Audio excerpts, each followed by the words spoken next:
Okay, round here. Hang on. What's this room? No way, laundry. Now, I have not seen a laundry in this position before. And skylight, very clever, natural light. So they've got to be clever with design in regards to space. Where do we put the laundry? And it works well here. Excellent.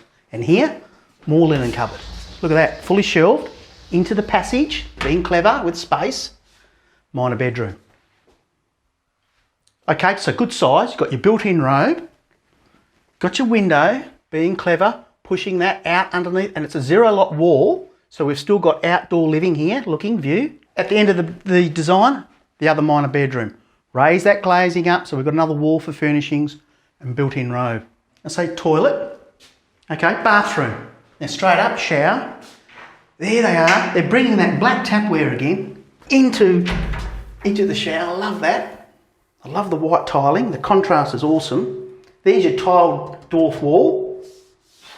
So another shelf there for you. Plenty of room in there. Being clever with space, we can still do full measure vanity. Got your cupboards, big mirror, nice bath. Hey, check the black tapware here. Look at that. I mean, it just pops off that white tiling, doesn't it? Looks cool. Very modern.